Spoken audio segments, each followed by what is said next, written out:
I also saw, and I've come to know by the way these guys, they were being helped by PGM all season. No wonder they won the league. Did you see Mo Salah hugging the referee? Brother. When was the last time you saw a player hugging? That referee he's retiring. His friend? No, he's retiring and he was crying. Hata ukiretire. His last game. Unapewa hugs. So Salah was like, oh. Kuja, umenisaidia sana hii season. Remember, these players are not aware of the referees. Was he hugged by Crystal Palace players? Yeah. What? No, he wasn't.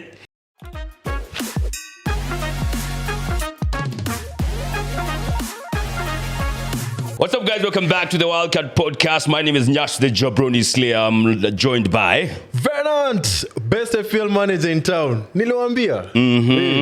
Sir Henry, the champion, the only champion in the house.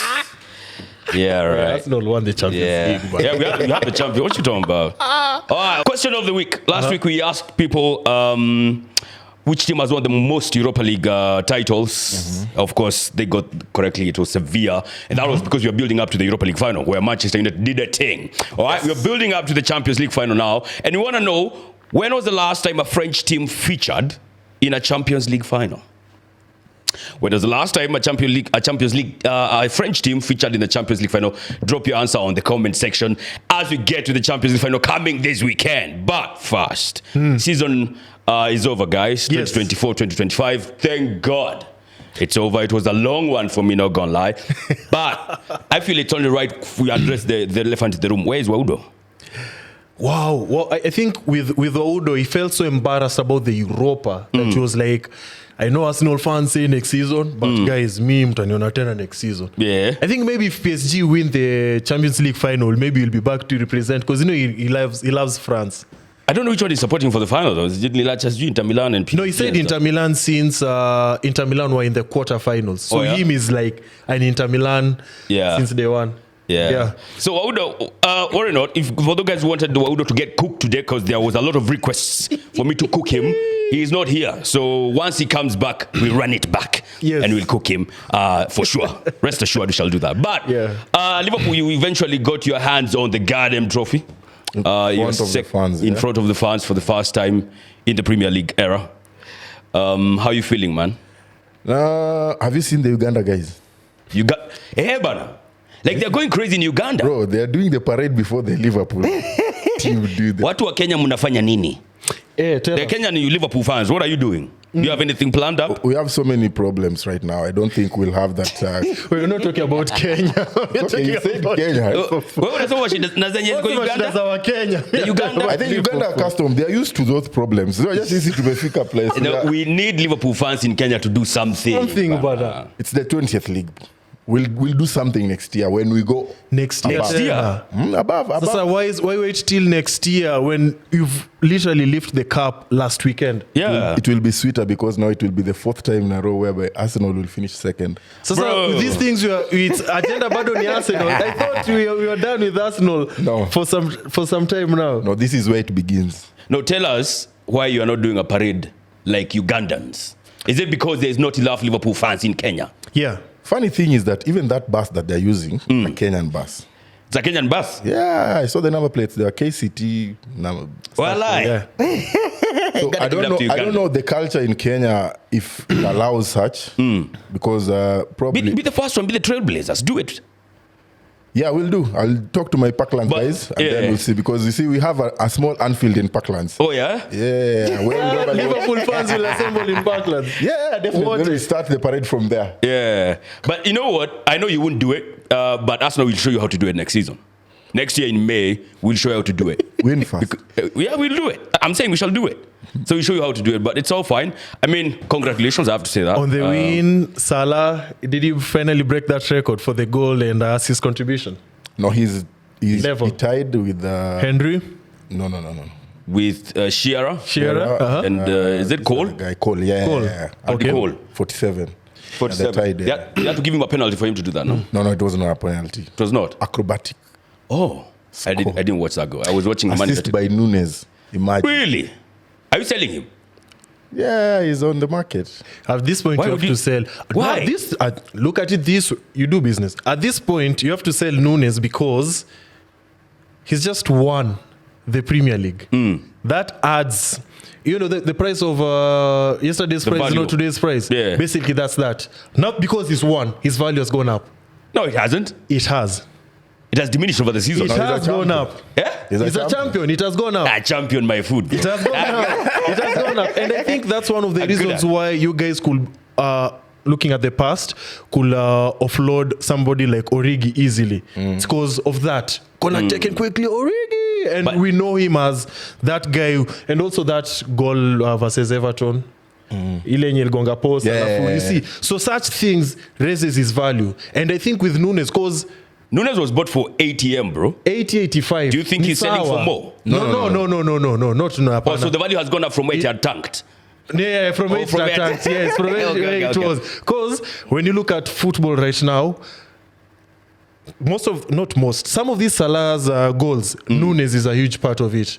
So Nunes, in terms of ball, yes, is Apple, but when you look at him, the past seasons at Liverpool, hii season ilikuwa poa. Na amejaribu and he's won. Yo, that jabroni does so not this is a good time to sell him. Yeah, of course they will sell him to Saudi Arabia, maybe.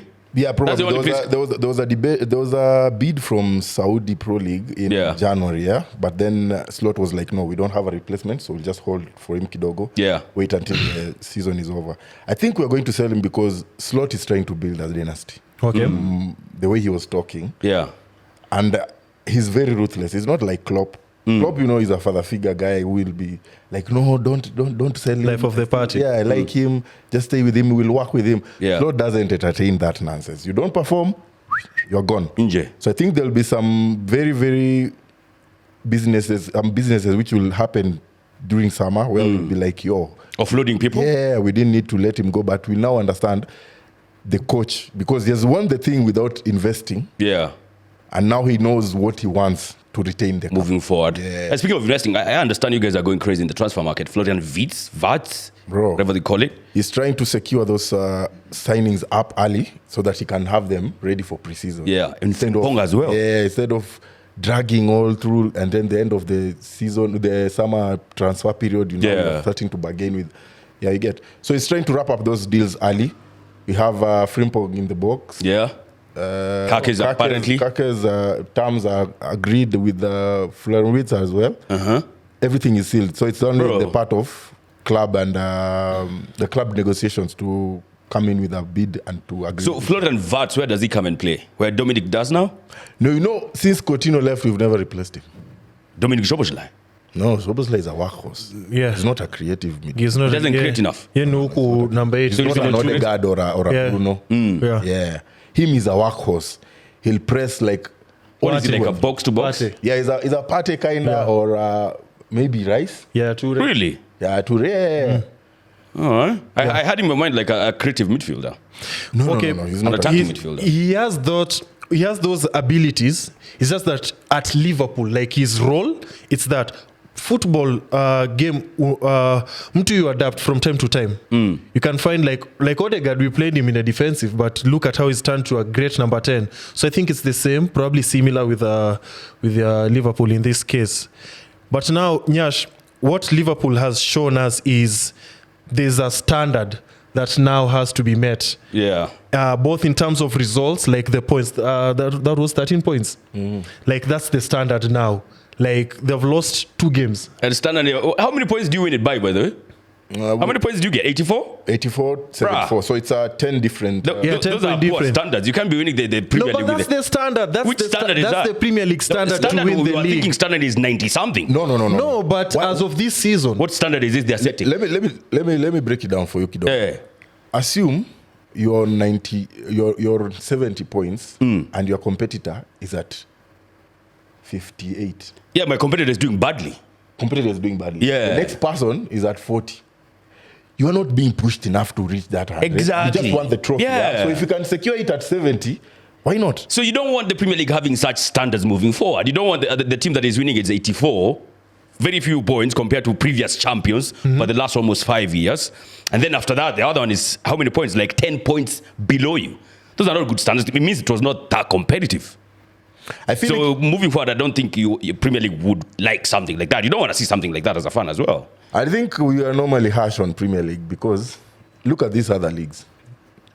How many teams have reached even 95 points Not even that. On a Syria ilisha last weekend. Friday. And how many points? Yeah. Going down to the last day. Literally How many last points? So you can't say that someone has finished at 84, the other one has finished at 74.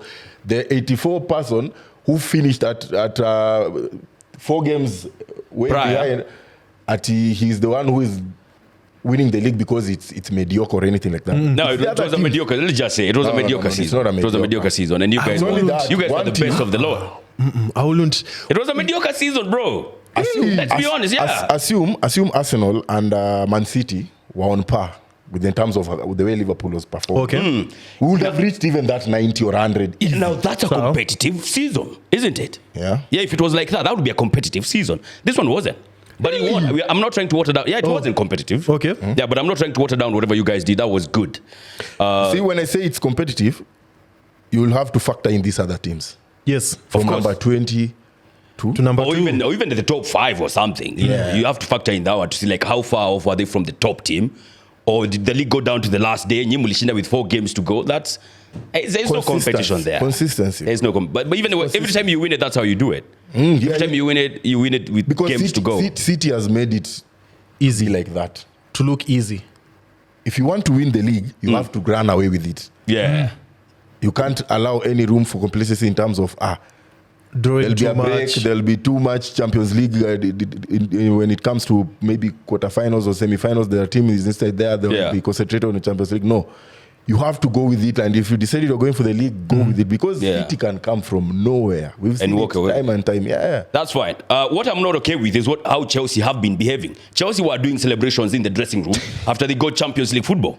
Why not? They were doing montage videos of how they're going to fight for this top 5. When was the last time you saw a team celebrating being the Champions League? Yash, don't be jealous. Don't be the clown. I ain't jealous of Chelsea. Minico Champions League. Why would I be? No. By the way, I'm already a Champions League winner. Arsenal women won. It's okay. Arsenal women won the Champions League, so we need to factor that in. It's okay. Chelsea dressing room, unaweza fika mebeba trophy, bro. That's embarrassing from Chelsea. He's making some good points. You know why? Honestly, you guys are written Chelsea off. You guys are written Chelsea off. So because they're Champions League conversation. So the fact that they are there. 2, they've beaten Nottingham Forest and kept a clean sheet while at it. Beating Nottingham Forest is and not the defender is the one who scored when we didn't have a striker. Nottingham Forest have fallen off. Yeah, past few 4 or 5 weeks. It's embarrassing, bro. They've not been the same. A team that we were so sure that will qualify for the Champions League is now in Europa, in the Europa League. In conference, yes. League. But that's not Chelsea's fault. Nottingham is in conference league.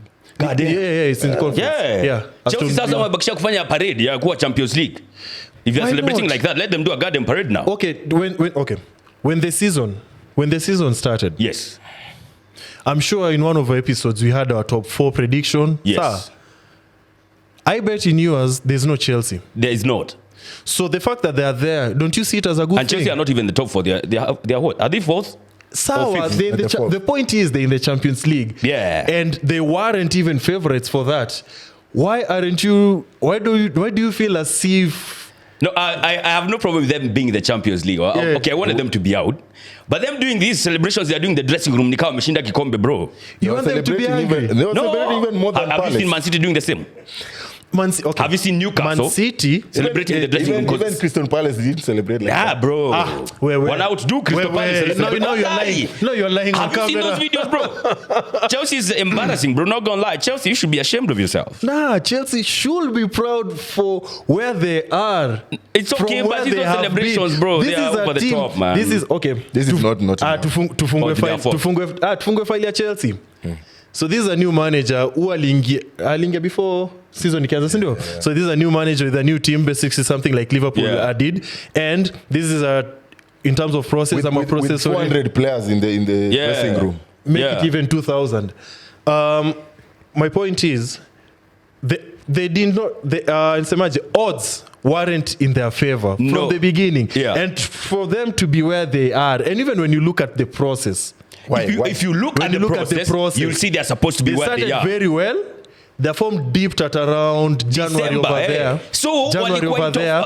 Them getting top 4, top 5. And top 4, top 5. And tonight, Conference League final. Yeah, they might lose to Betis. And I have them as favorites. So let's make pretend they've won. Yes. Sawa. So a Champions League position and a Conference Cup and a manager's first season with new players, I equate it to a very good season. No, I mean, rightfully so. They should celebrate. They should celebrate when they win the Conference League. Yeah. Right? Not when they get top 4. In December, when the season began all the way to like December, Chelsea were title contenders. Facts. They were in those conversations, right? Okay. So them being in top 4 should be nothing to celebrate about. Really? Yeah. Based on how much money they've invested. You have said, look at the journey. Yeah, look at the journey. They should not be over the top. I would understand it if it was Nottingham or Aston Villa. Otis, to Liverpool and Arsenal from the Nini, we're looking at the top 5. So we have City. City is a better team than Chelsea. Yes. We go to Newcastle. Better team than Chelsea? Arguably. They just beat Chelsea last weekend. Yeah. So the answer is yes. Yeah. Which other team? Nottingham Forest that is just beaten. So clearly, as They're of not now, better than Chelsea. they're better than. So these are 4 teams. Yeah. That are better than Chelsea. Yeah. And when you remove the Spurs Champions League and these are the new rules, Chelsea shouldn't be in the conversation at UCL. So for them to be there, bro, It's you have to okay. salute. It's fine. Everybody expected them to be there. You're behaving as if they're supposed to be number 2. No, I'm surprised how they're celebrating because they've gotten Champions League football. Like, what is there to celebrate? Like, did you see those videos in the As opposed dressing to room? nothing. Look at Nottingham Forest. Nottingham Forest literally walikuwa kwa mlango. They were already here. Yeah. They were already here. Champions League was here. Ilikuwa inawaangalia. Yeah. But it was expected. And they fumbled a game where we saw the owner stomping into the ground and be like, yo, wagwan. Yeah. You know, you go from there to conference. Like I you're mean, already there. No. Remind you, Nottingham Forest was number 3 at some point in the league. Let me ask you a question. Even Arsenal was number 1 at some point. So that doesn't make This season you have not been. No. Yeah, we have not. Bro, you're lying. Since when? You've been second since when? I've been second since day one. You're missing the point. You're missing. Go on. You are thinking. I tell Arsenal, man. You've been second since last season. Wait, go on. Okay, let me tell you. I mean, once you format the league. Listen. Yeah. Otis. Nottingham. Arsenal has never been position 1. We've just been P2 to P4, playing thereabout. That was as of this season. As of this season. But carry on with your point. Okay, so I was saying, if you look at Nottingham and you look at Chelsea, in the past 10 years, Okay. I can even reduce it in the past 5 years. Sawa. Yes. Work with 5. Nottingham was in championship, yeah? Sawa. It's back here. Yes.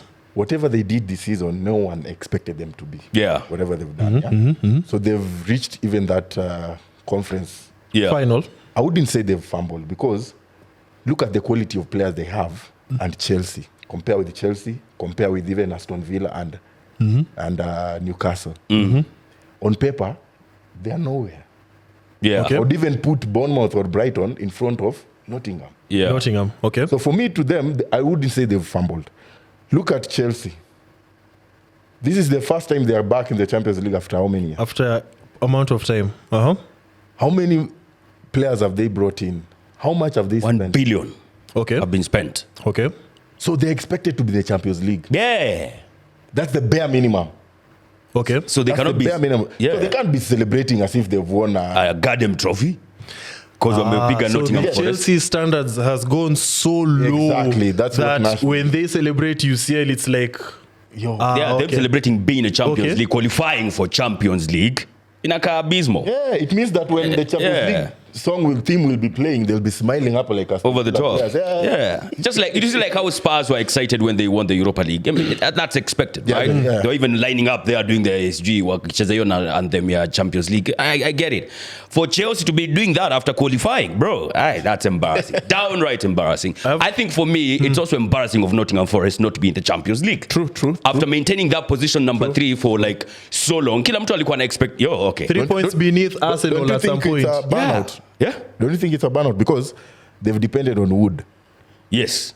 At Would some be point- burn out. Yeah, lazima kuna time. At some point, the wood will be. Moto yezi work the whole night. Yeah. At some point, the wood will turn to ashes. Yeah. Yeah. So they needed someone to step in. Yeah. And they didn't have. They didn't have that. They didn't have. Tawa only. So they were just depending on 11 players. Yeah. other than the 11 players, hakuna mwingine. But mwenye. yeah, I mean, if you look also at the bigger scheme of things as well, you'd say them being from where they were last season to where they are now. So it's a good step. Yeah, in a bigger scheme. Ni tu tunajua mazee mlikuwa third for so long. How did you fumble it? Yeah. Like and then now of course slots ziliongezwa to like top 5 and you still found yourself outside there. So I mean that's the only bit that they didn't finish the league well. Yeah. They started it well. I have a question for you guys and also you fans.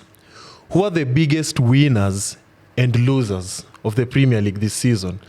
By winners, or let me give an example. By losers, I can say one of the biggest losers of this season is the Nottingham Forest owner.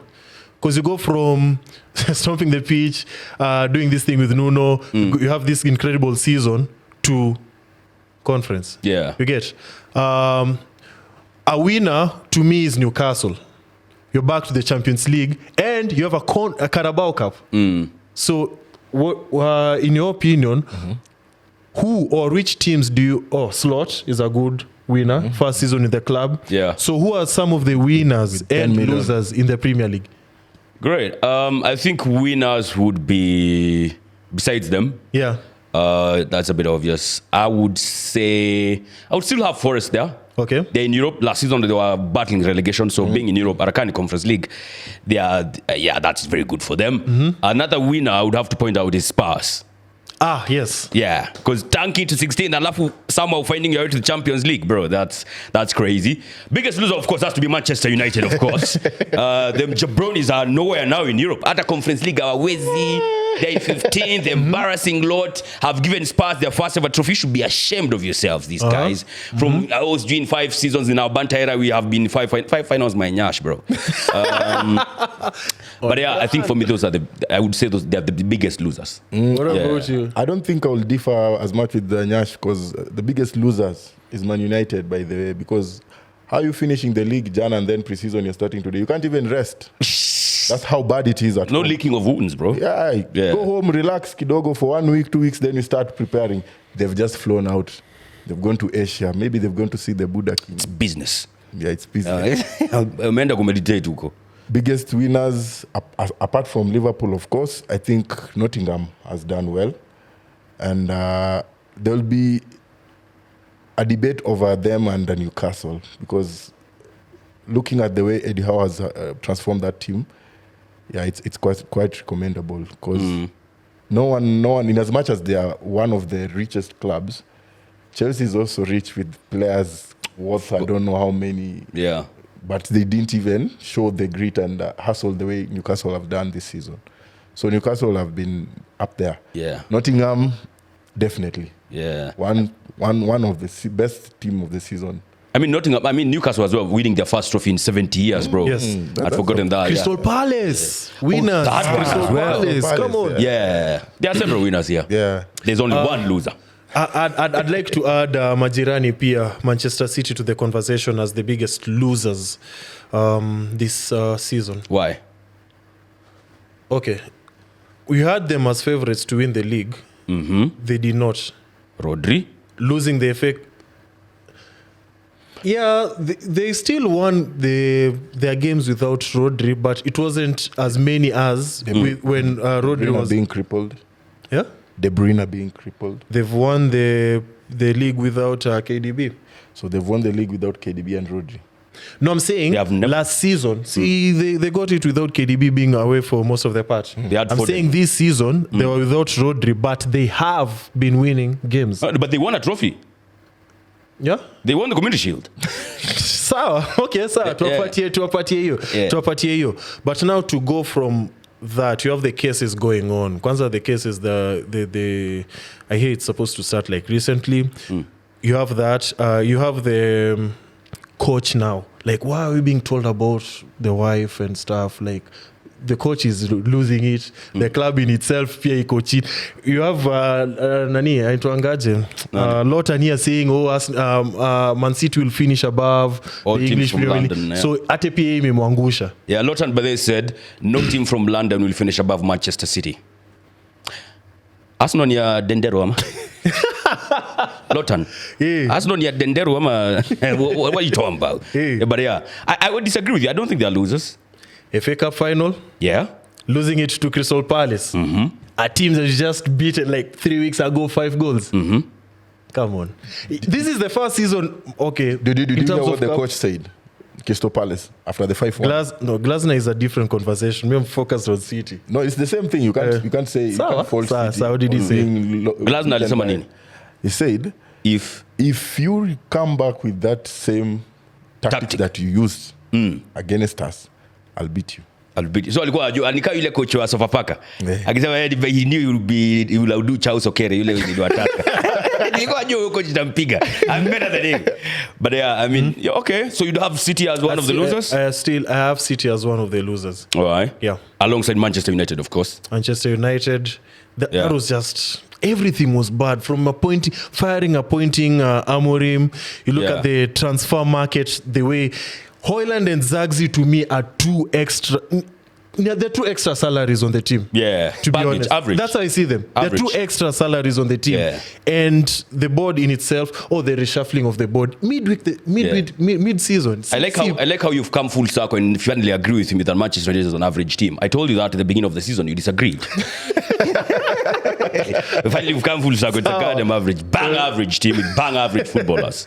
But yeah, so top 5, of course: Arsenal, Liverpool, Man City, Newcastle, Chelsea in the goddamn Champions League. Aston Villa, walibiwa at Manchester. Bro. Like that howler of a referee, it's so crazy. Bayindir was not in control of that ball. I don't understand how he went to view it in the VAR and still made the same decision. First and foremost, Bayindir should be number 1 for Manchester United next season. Yeah. Like that performance. Hey, Onana akiwa wapi? That performance for me was better than this Onana crazy. I have seen Onana all season. He absolutely deserves to be number 1. He has proven to me over and over again. Yeah, there'll be no Onana slander here. None at all. We will not tolerate it. But I think that was a howler of a referee decision. What do you guys think? Okay.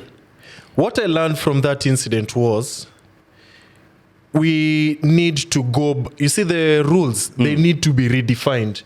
They need to be more clearer because we cannot be having such incidences like defining not just the game, but a team's position qua league at the end of the season. Yeah. So we've been seeing such a game of high stakes, you know. We've been seeing these things from time to time. I'd add this as evidence number, whatever it is, to refereeing this season has been average at best. Bang average. At best. Yeah. It has been bad. The inconsistency that incident, because VAR is a team. Sawa? Yes. It's a bunch of like 4, 5, 6, whatever amount of people. Yeah. They're in charge of that moment. Not even the whole 90. Whenever these moments happen. Yeah. So many kionanga refa membeendo uangalie, it's like, wait, what's happening? Yeah. Because you're now shifting the responsibility. It's like you're giving the referee the whole responsibility kufanya hizi vitu zote when you guys are being tasked with it for the in the first place. You have Unai being asked by the after the game like niaje incident ya VR, and even before the interviewer finished she was like, hey niaje mi story ya VR, please don't, because I've said enough already. Yeah. So such things now refereeing for me it's not even about the game, it's not about how it ended, because Aston Villa had their moments to score. Yeah.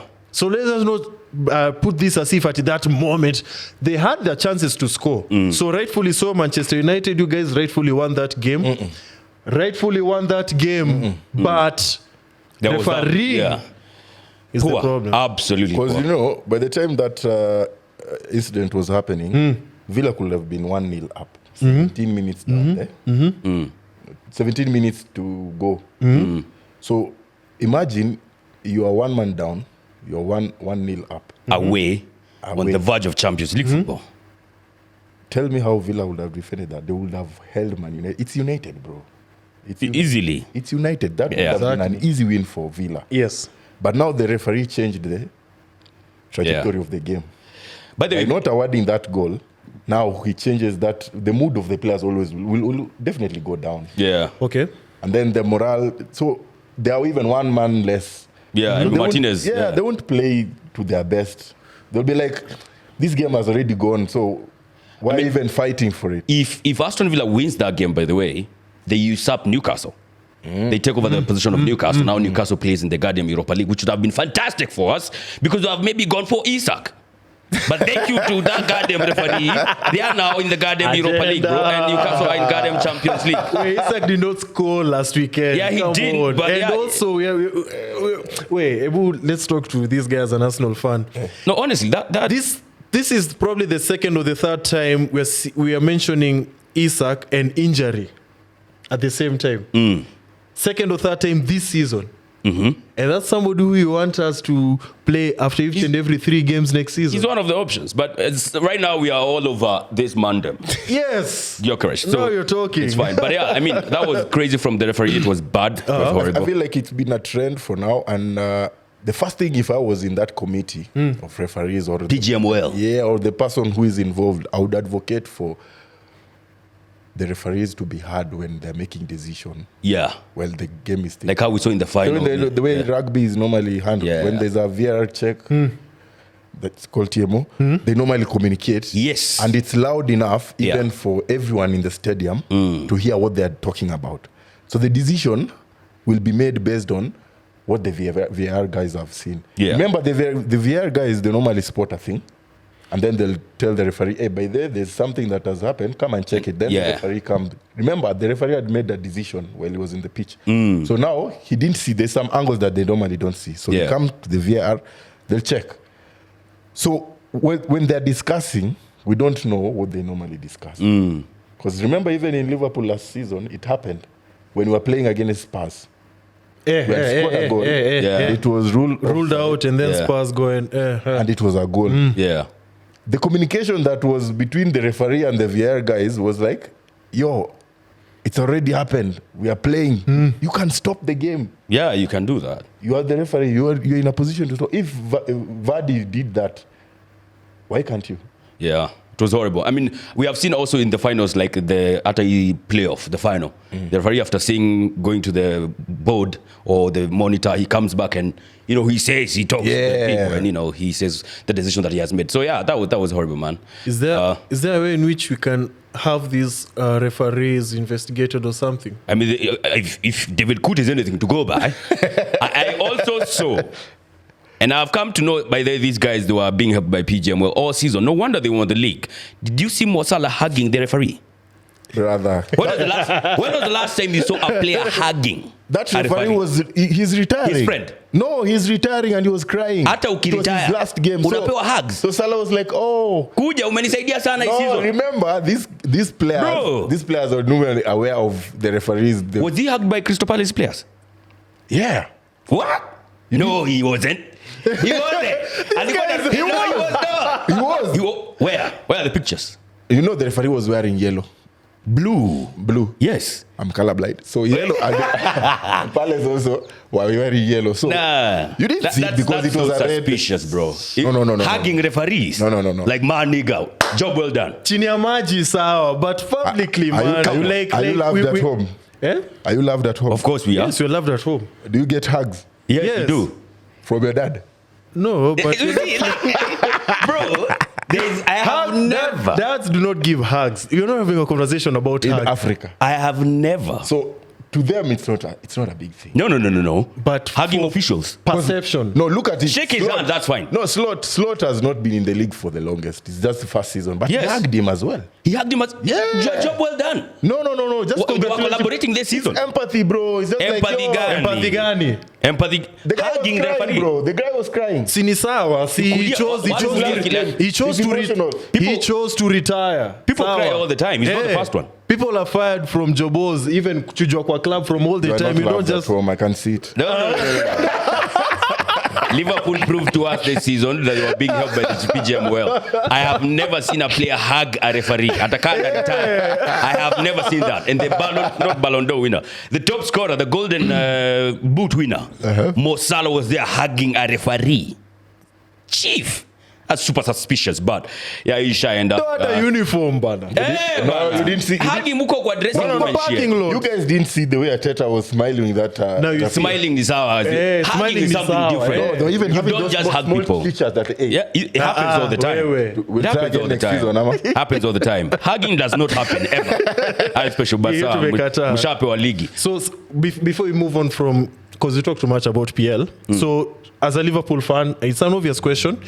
You still have Salah as Ballon d'Or favorite, Yeah, definitely. regardless of what Dembele does in a Champions League final. Yes. Regardless of how many accolades the Barcelona duo, Yamal and Rafinha, will get, you're still sure it's Salah. If it goes the way it's supposed to go in terms of judging a player by the whole season, he deserves it. These other guys are just popping out when it's in the quarters on semi-final. That's when it matters. That's when the big players show up. Yeah, I know it matters, but look at even Inter Milan. Who is having a shout for the Ballon d'Or? Akuna. Exactly. What about it? Because no one knows their players that much. They are not performing in the bigger scheme of things. And, Bro, and they're in the finals. They're in the performing. finals. They've dunked out Barcelona. Yeah, they have lost the league. on Friday, Yep. even though they won. But they're the Arsenal of But that with league. Inter, his Not point is, surprising. his They're the point Arsenal of is that league. Wait, you have an agenda. You have an agenda with Arsenal. I know. Najua unatupenda, Only but still Lawton as part two. I have an agenda with number twos. Anyway, his point is, with Inter, there is no star. It's just a team. Hakuna star, but with other teams like Liverpool, you have Salah there as a There star. are people who are standing up and they're Yeah. like they're raising their arms like, "No, I'm the star of this team." Yes. Yeah. But if you look at Inter, I mean, the only person I can point out to be like a star is Dumfries. Dumfries, he has been seen quite a number of Yeah. times because of scoring crucial, Exactly. clutch goals. So if you look at that team, there's no one. But if they win, someone will be like, "Yo, they also need to get a shout because they've won the big prize in Europe." But no one has stood out for them. So, I mean, we'll talk about that maybe when you get the Champions League final. But before you get to the Champions League final, I mean, for me, if Dembele wins the Champions League, Achape Ballon d'Or. Sir. And then Mo Salah can be third after Lamine Yamal. But before you get to the Champions League final, there is the small matter of Conference League. Chelsea up against Real Betis, who I understand they have changed their logo. Is that true? Yeah, the year of the birds. The year of the bird, so they have put a bird so there. they were bad. And I honestly understand why. They also have a Ballon d'Or candidate, Anthony Mateus dos Santos. Facts. Yeah. Facts. So if they go ahead and bag the Conference League, then the Ballon d'Or conversation will be quite interesting moving And he forward. has a clause though. If Yeah? he wins the Ballon d'Or, United pay extra. Oh, no kidding. Yeah. Now, that would be fantastic, wouldn't it? They have no money, so they go back to borrowing a bit more, get more buried in debt. You got to love that They club. already lost 5 million, I don't know, pounds. Yeah, 10, they're paying. You know, you hear sponsors paying clubs money. I've never had clubs paying sponsors money. Manchester United are It might be the first time United are paying to have Anthony win the Ballon d'Or or something. they are breaking new barriers. Gotta love that club, Manchester United. They'll not be paying 10 million every year to Adidas. Fantastic business by Adidas, if you ask me. But yeah, Conference League final. Chelsea looking very good. Real Betis looking good as well. This will be a more interesting final than the one we witnessed on Wednesday last week. What do you guys think? I'm up for Betis to win because of the GOAT. Dos Santos? Yeah. Absolutely. I want him to You know, win he was so to that- bag like 2 titles. Bro. But the other jabronis, they did what they did. He could have bagged a Europa League title as well. I want him to win so that he can dunk on them. Like, yo, he's coming back to the Carrington or wherever. With a medal. With a medal. And not a loser's medal. Not a loser's medal. So for you, it's just purely to see Anthony win. Yeah, and also... He deserves it. Chelsea doesn't deserve to win it. Why? What are they doing in Conference League with 1 billion? You should not be there. Squad? Wait, it's not about spending money. It's about playing. It's about spending The levels, money. bro. No, me not about the tournament.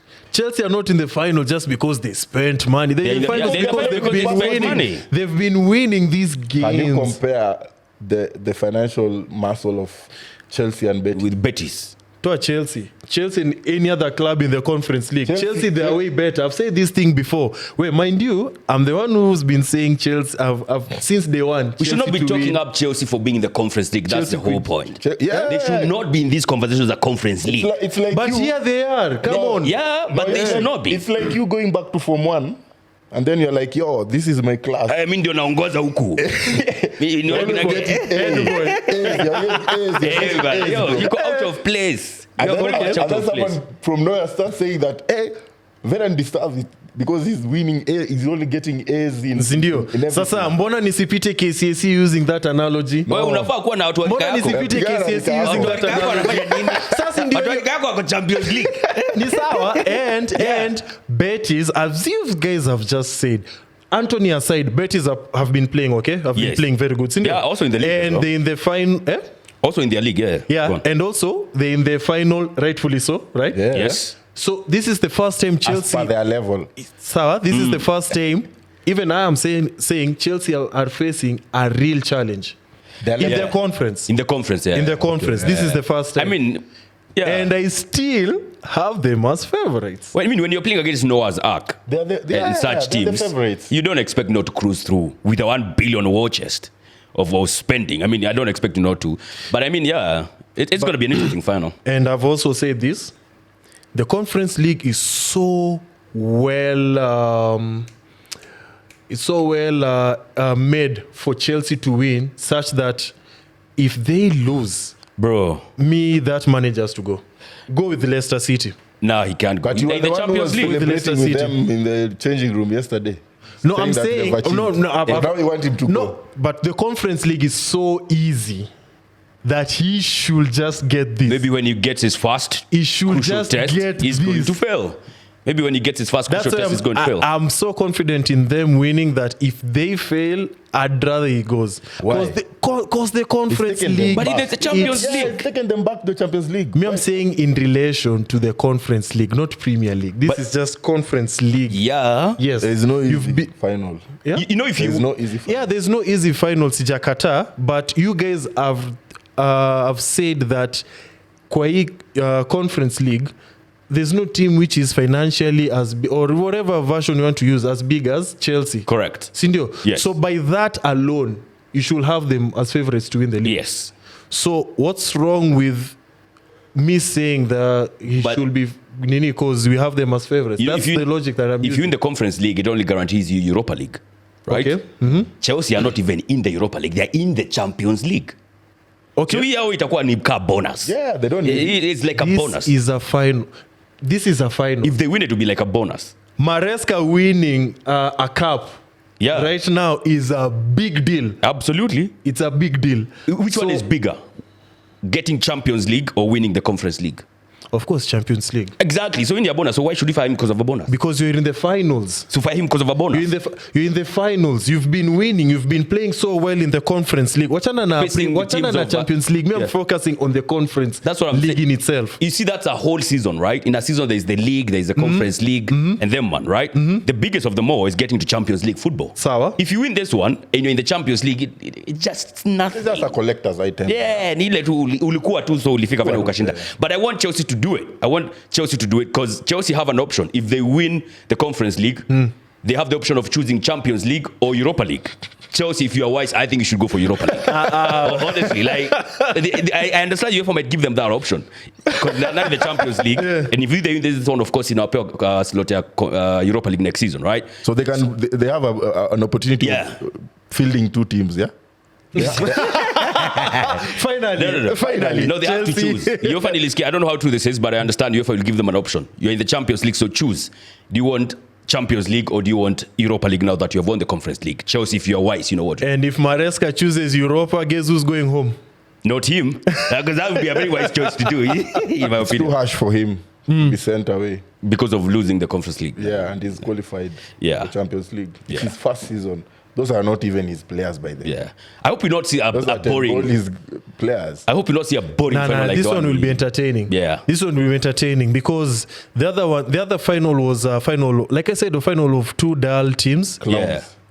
And their style of play wasn't. Imagine an own goal is the one that defined a whole final. Yeah. An own goal, like that's where you are united. Brennan aliguza kidogo lakini ilitoka kwa mkono ya Luke Shaw. Yeah. So by this Spurs have it bad next season because you look at that squad and the way they are. Now imagine them in UCL versus the Inter Milan versus. But I think they'll invest.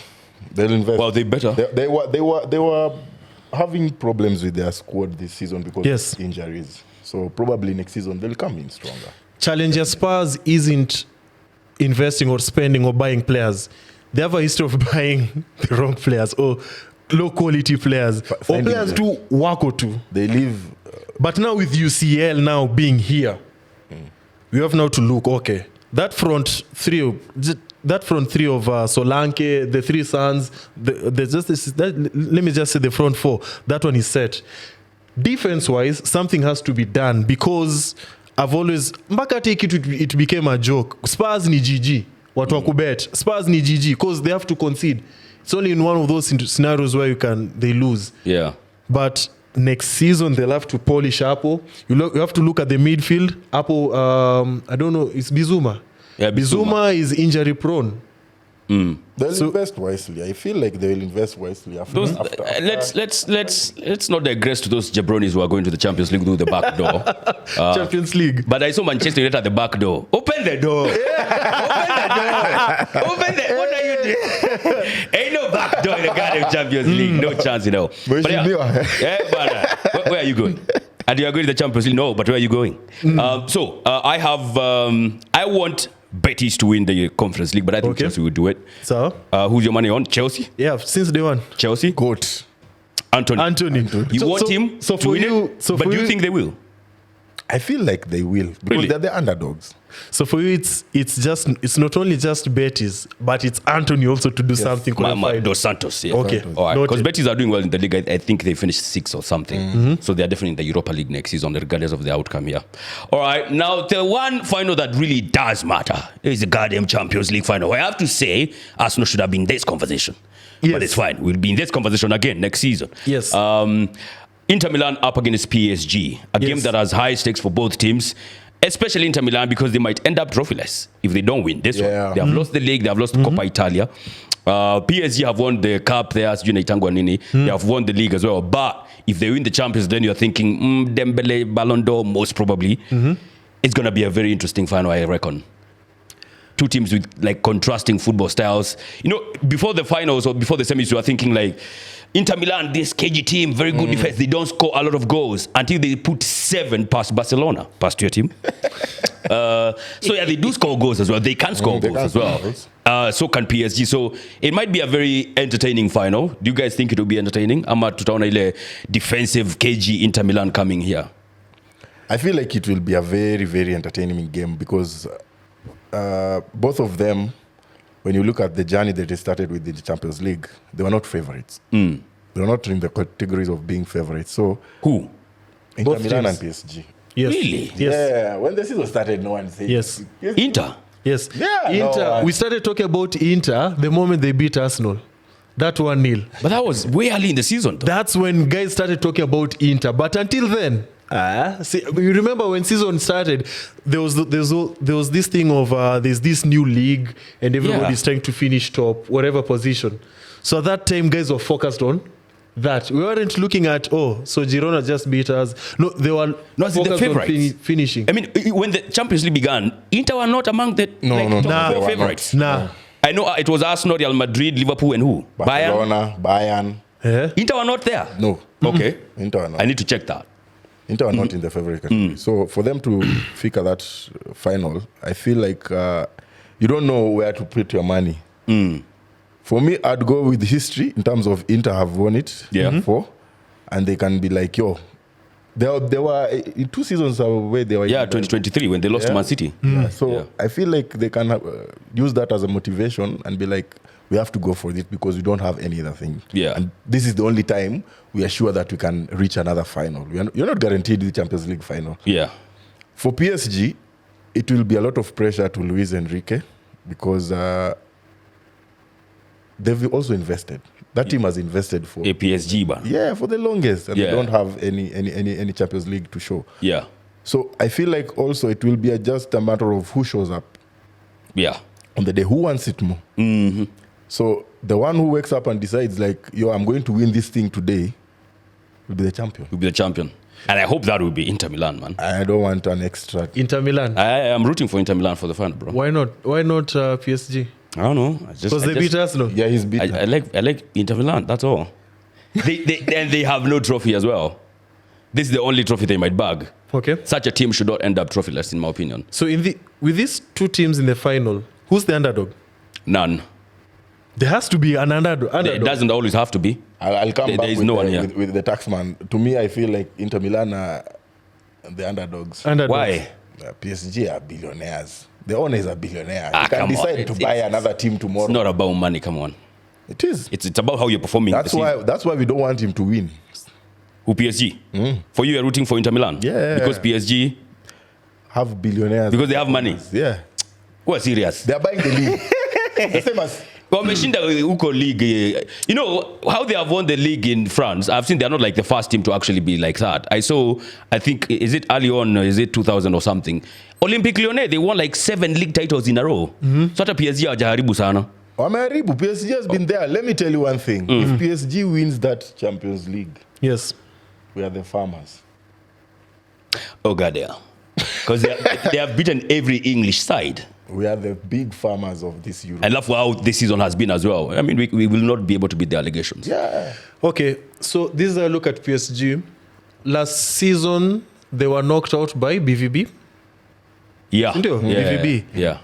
And as a BVB fan, I can say this. It was one of those days where the players were cheza vizuri. Otherwise, PSG was going to the final. But now in the finals, sawa, we have no star. We have not. Actually, we are like Inter Milan in terms of how there's no star and yet you are playing vizuri. Okay, Osman Dembele, for those people who want to be right all the time. Yeah. Now we're in the finals. I don't know about Inter Milan's injury. But I remember when PSG was playing against Arsenal, they were fresh. They weren't full squad. Hakukuwa na hiyo challenge ya kuumia na nini. Yeah. And then you look at how they played. You look at number 2, PSG number 2. Who? Hakimi. Yeah. Scoring from the left side of the pitch. Yeah. So inanionyesha say wamejel vizuri kama team. Granted, I can say the same thing about Inter Milan. Yeah. But PSG have been looking for this thing for some time now. Yeah. The Ibrahimovic, the Messi, like, Neymar, Mbappe. They have been buying all these brand names in the their quest for the Champions League. The Champions League. Yeah. And now we're in the Champions League final. Kitambo ilikuwa ni kufika. Now we're already here. Yeah. And we have a perfect season in their league where I think they lost just one game. Yes. Na ilikuwa ya kupeana. It was like ilikuwa kaa nyinyi na ile Watford. We mulipeana or Nottingham Forest we mulipeana. So PSG was that. Walipigwa. Okay, So same thing. Yeah. So that's PSG for you. And then you're coming back to this season to UCL where they've beaten, as you say, the English teams. They have to show something. I mean, and then of course the keepers as well. Donnarumma versus Soma. I mean, Soma is just pulling blinders like every goddamn time that Champions League. I feel like if Inter can nullify PSG's midfield, because PSG's midfield, bro, they absolutely cooked. They cooked you guys. They cooked us as well. They started with City. Oh, they started with City. Walipigwa comeback. 4-2. Yeah. So if they can nullify that midfield, then they kind of stand a chance. Because once that midfield controls you, you are dead, bro. You're dead. We have seen that happen in 2 legs against the English side. So I think it will be sweeter also if PSG wins. Why? Mbappe. Oh, Mbappe. Oh, because he leaves and then... Suara. Yeah. That's another good agenda. Yeah, he leaves I like that one. and then PSG wins. Yeah. After that... And end up trophyless Uko at Real Madrid. All right. So you're rooting for PSG? PSG.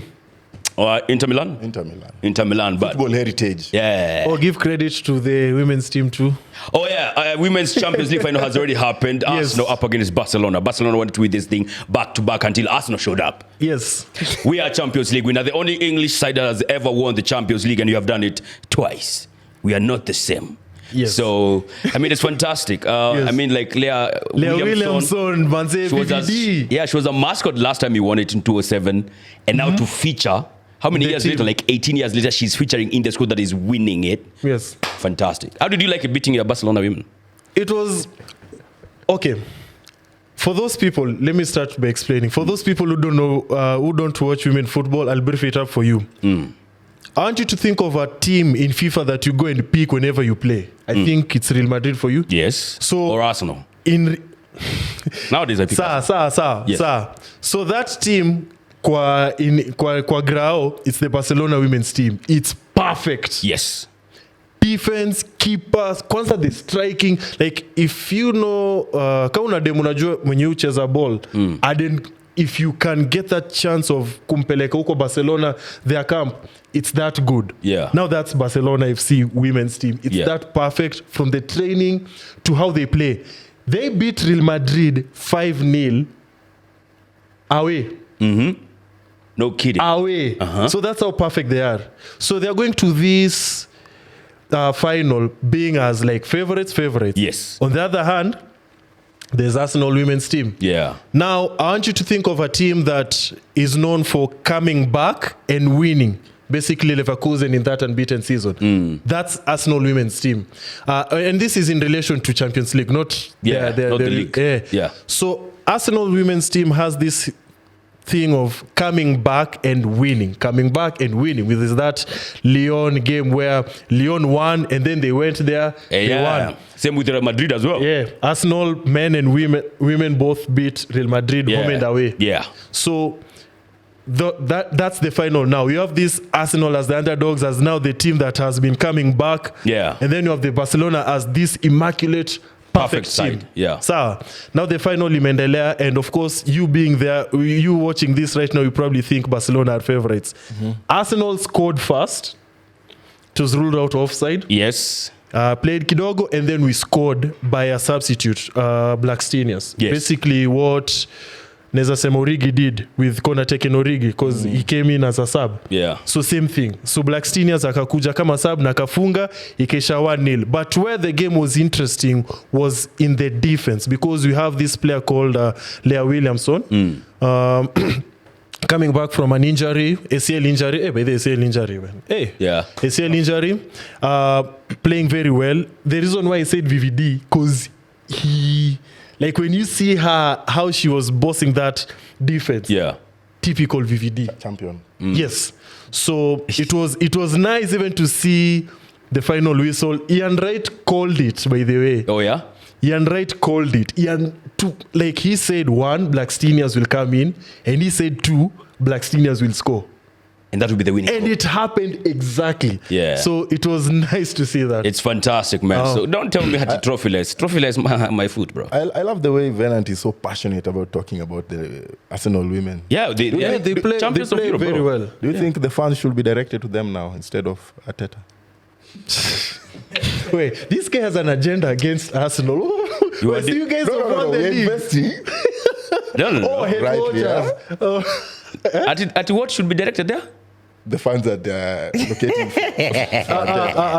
Let's give it to the Arsenal women so that they can win the league. Yeah, well They've invested. won the Champions League, so fans are Chelsea coming. are the ones who won the league, yeah? Yeah. Chelsea So won the basically- Premier League unbeaten. Yeah. Treble.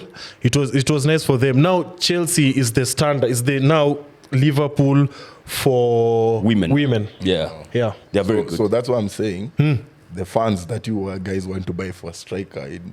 Actually, now we go invest in them. What's in we already stole a striker from Manchester United. Russo. Alexia Russo, Yeah, who she's a won badass. who won something last. She won something last weekend. We'll play of the Nini. She's the player of the season. Yeah. For the women's league. Yeah. God damn. So Otis, Arsenal women is already backed properly. I think it's the most backed women's team in the women's league. After Chelsea. Okay, we can say after Chelsea, but then again, backing doesn't even mean financially. It also means mentally and infrastructure. Yeah. I mean, those women already use the men's infrastructure. Oh, yeah. Yeah. So they have the best.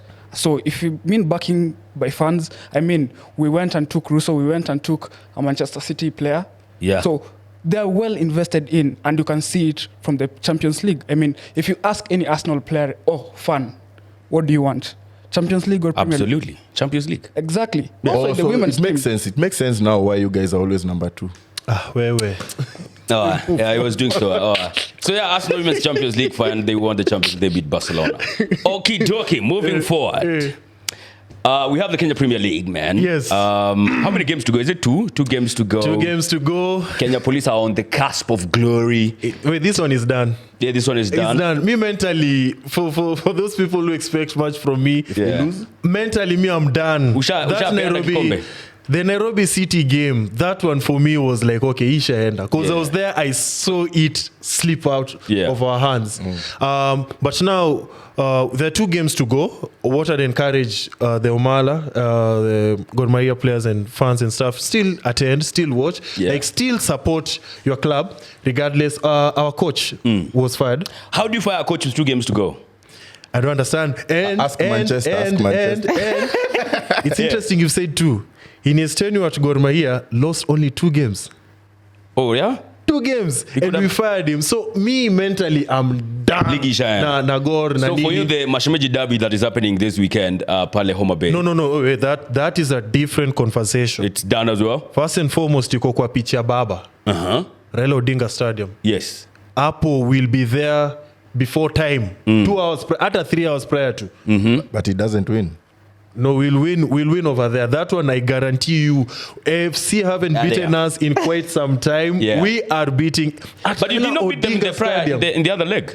Elisha 0-0. And they came here and they said, AFC, they prepared themselves defensively. I remember saying they might do the same. But this one, it's different. They might do the same. Why? Why is it different? Different because AFC haven't been that very same team ever since. At that time, they were in the top 4 conversation. Right now, they aren't. But you know, a derby doesn't. A derby itambu hizo zote, and I agree. And I agree, but when it's held kwa picha baba, you better win, bro. Raila Odinga Stadium. You better win. When it was postponed until finally a pitch was found, and it is green, just like our kit. Must win.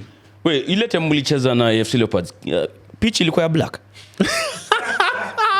No, but the pitch quality wasn't that good. Is it better than stadium, and it was filled with tear gas? But Uku, I promise you, this stadium, Raila Odinga, it's one of the modern stadiums. They can't with half a stand. Not half a stand. You're talking about this. Muranga Seals don't even have a stand. Dandora stands around the pitch. And first and foremost, Gor Mahia fans, we do stand for most of the games. So like, tunakaa chini ya nini? Okay. We are too happy. We show ile band kiperform kama wamekaa chini. Don't say it's a modern stadium. It's not. That's where we're going wrong. That's why we can't even secure a chan. If someone who's watching from abroad sees this, then goes to check out Raila Odinga Stadium. Okay. When you have legs of Nyayo But when you look at the stadia that we have right now, and you compare with this one, this looks a bit. That's what I'm saying. So Ige Mita ni Bamba. Omala, of course, we need you to score. Has he scored any? Yeah, he scored. He scored. Last weekend, he scored when we played that cup. And by the way, we're in the final. FKF Cup. We're in the final. Come on, how about that? Wait, did you win by penalties? Yes. Let me tell you, it's interesting. Kenya Police.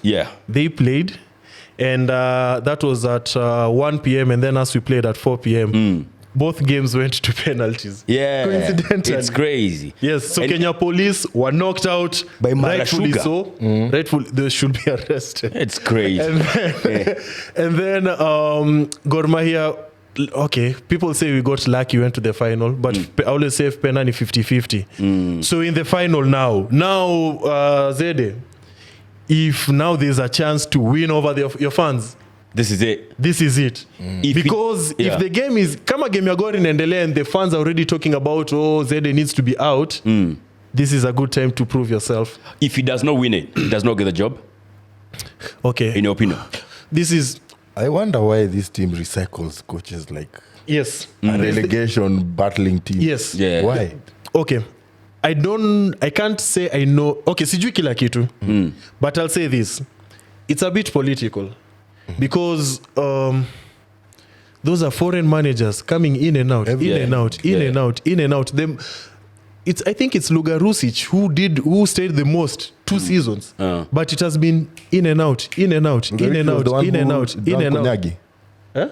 Rugarusi drank Konyagi.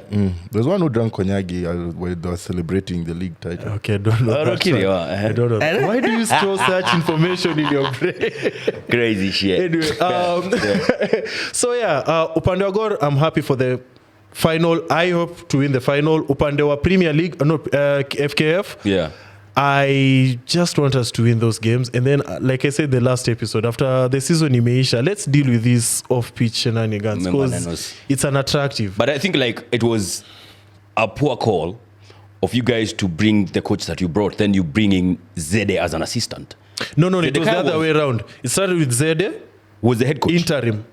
No, it started with Lanil, the Livia guy. Remember the one who I didn't like him. But it started by him. Yeah. Was Zede his assistant? No. That it was just the Livia guy. And then he left. And then now Zede took over. Interim. And then you brought him akacheza vizuri for like 2-3 weeks, and then overnight this new Mihich was announced. Yeah. And then he took over. And Zede was still in the... Yeah. And now Zede was demoted to assistant. Yeah. Was demoted. That was bound to bring... And then... But what I can say as a fan is we got to see a battle of the old regime versus the new regime. Old ideas versus new ideas. Which are the old ones? These are the way we used to do it versus... This is how we do it right now. Yeah. And this now represents the new manager that they've had and the old ways, which they've stuck to the old ways. Yeah. So it's a bit sad, but we want to see it.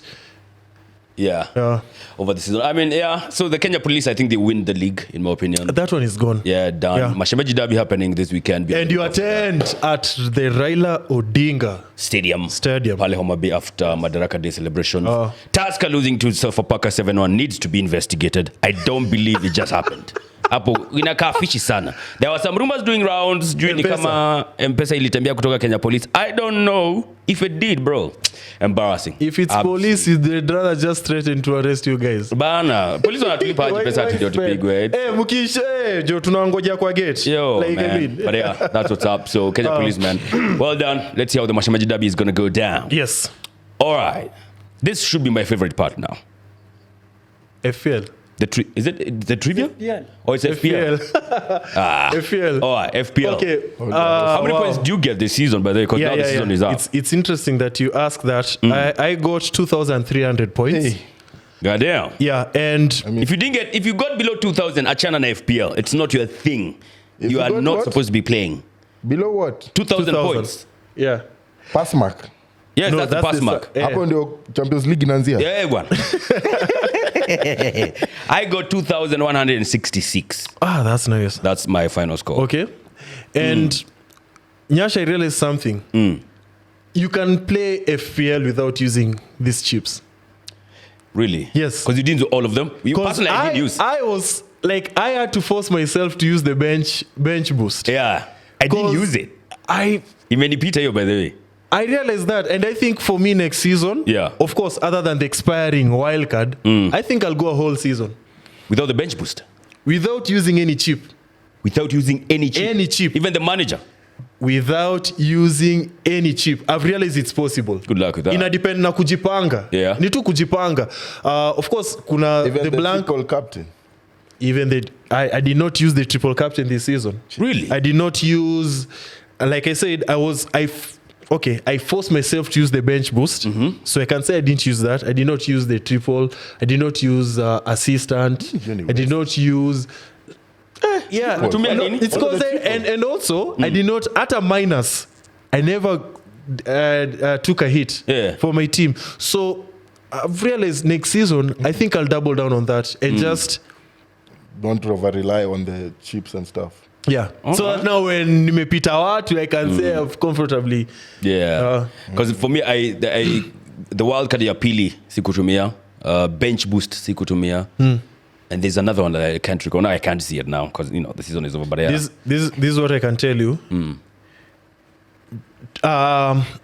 With the triple captain chip, I realize it's best if you use it in a blank game week. Ile game week yenye kuna games nne, you get an extra advantage. Or a double game week where it's only 2 teams that only have those double game weeks, and then you captain like a Salah or something. Or Fitz.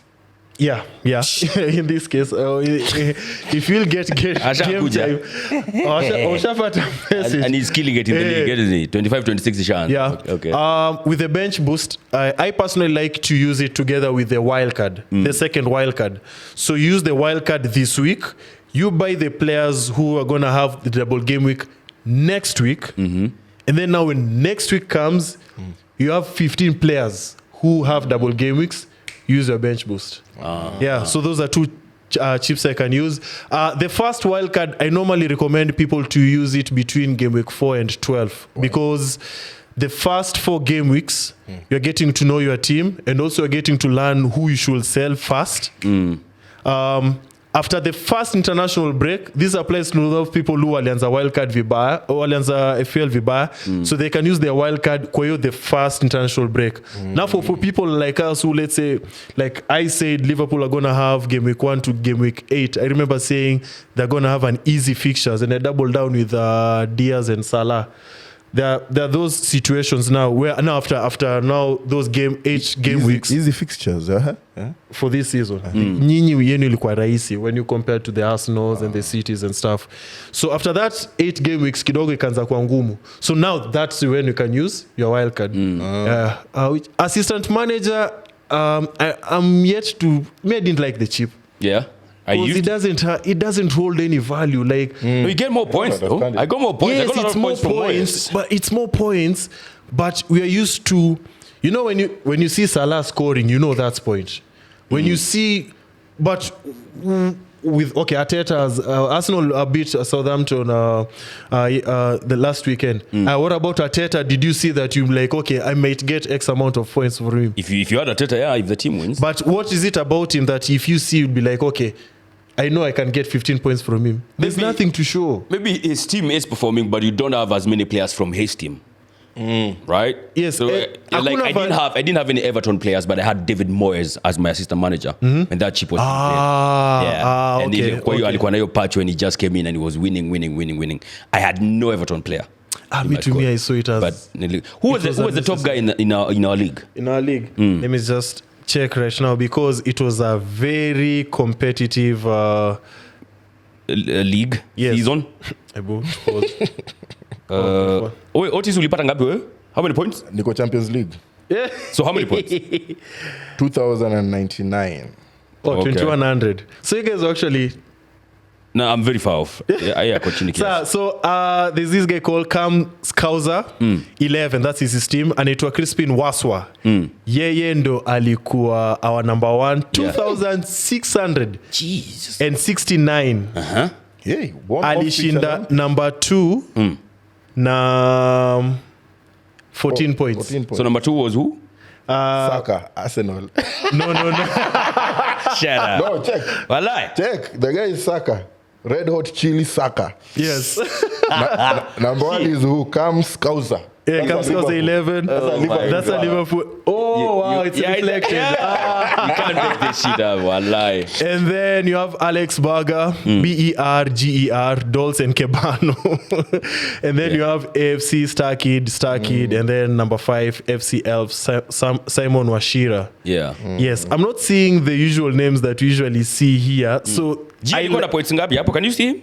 I don't know. I'll have to check. But G was okay. G's team I saw like he was okay. Champions League.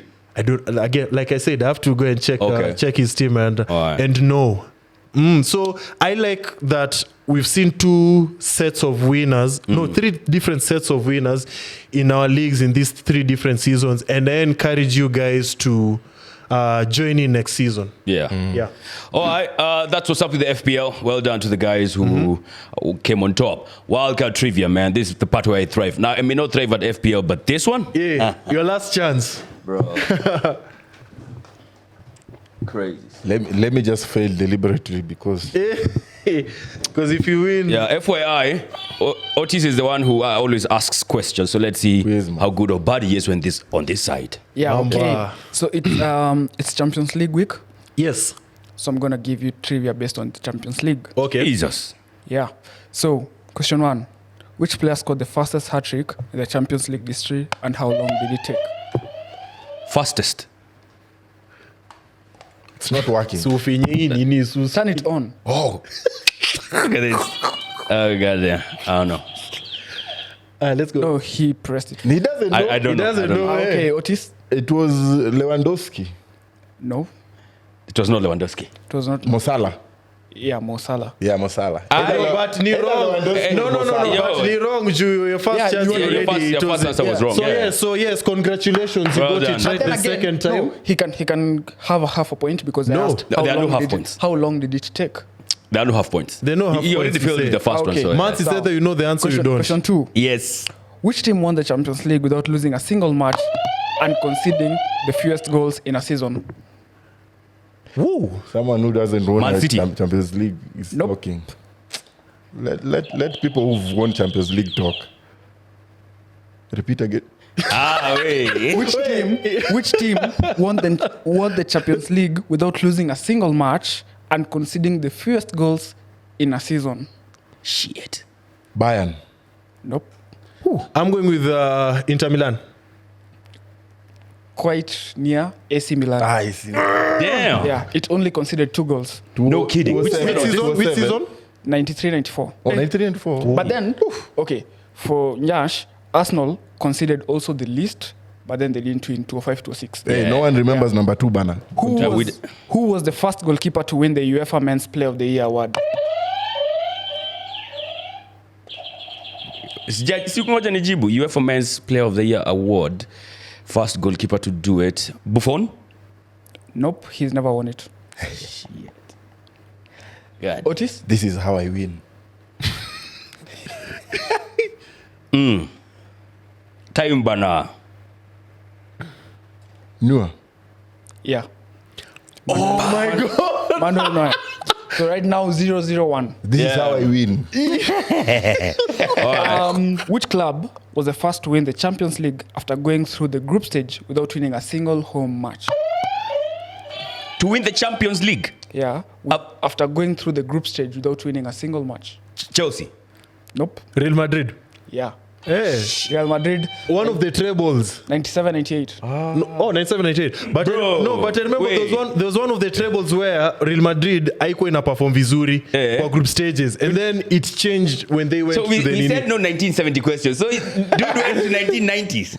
Shit. All The right. oldest they go is 2015. Go Okay. on, So as go it on. stands, Nyash, 0-1-1. Go on. What's your number? Question number 5. This is not how to end the season.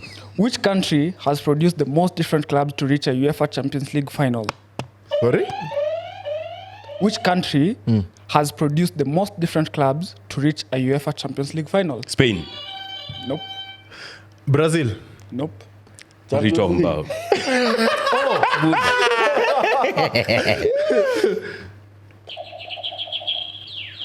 Italy. Nope. Answer is The answer is England. With, Oh my God. wow. with Liverpool, Manchester United, Chelsea, Arsenal, Tottenham, Leeds, Nottingham Forest, and Aston Villa. Yeah. You said teams. Yeah. Yeah. Oh, me, I had players. Team. I had players. That's why I said Brazil. So now we are going Okay, for a it's, tiebreaker Yeah, which I'm not part of. between the two of them. Shit. Who and who? Otis. You and him. What Yeah. did he get? Alipata moja. Real Madrid. Oh, Choke. Goddamn. but I got a half a point for Salah. Yes. No. I have a full point. okay. I have a half a point for Sawa. Salah. They're not half points. Last point. So tiebreaker. Make sure you get this. Okay. And if you answer wrongly, you get a negative. That's the rule. Yeah. Who is the youngest player to ever score in a UEFA Champions League match? Yo. Final. I'm a just Match. Just a to match. score. Who is the youngest player to ever score in a Champions League match? What? Let me get that negative. Nuaneri or whatever. No. It was Ansu Fati. 17 years, 40 days. Well done, Venant, man. Congratulations for winning the trivia, man. Kuna negative. Why are you changing the Ansu rules when I come Fati. here? No, since When you are here. is the Nini. We'll pick again next season. Oh, God, yeah. All right. I think the leaderboard of this trivia has me as the winner, no? Yeah, true. Kweli Wonka. Well done. Well done to me again. I ain't no loser. I don't lose everywhere. I win sometimes. Even if you lose, you win. Hey, man, even if I lose, I win. That's what's up, man. This has been the Wildcard. Any parting shot on this episode for the last one of the season before we embark on other things? Yangu ni simple. Raila Odinga Stadium this weekend. Mashemeji Derby. Gor Mahia win this. Bro, I don't want to ever hear about AFC again. Yeah. We are playing it at our ground. Ground imepatikana finally, so no excuses. Yeah. Expect my boys to turn up. So Gor Mahia win. Champions League final. I feel like that game going to Homa Bay doesn't do justice to AFC. But anyway, we live to fight another day. Let's meet at the Champions League finals. That's your parting shot? No words for Mo Salah hugging referees and stuff? No. What I would put as a parting shot, instead of focusing on Salah. Thank you, PGMOL. I think players should take an off time to try and visit Ibiza, Dubai. Who, like your players? Yeah. Or even Man United? Man United players, they've just played. No. Manchester United wakuja wa watch St. Anthony Kitale. Wanaweza talent tuka. Ain't no holidays for you guys. Yeah, man. I got no words. Like I said, Waudo will be back here. We'll cook him regardless. This has been the Wildcard. Catch you on the next one.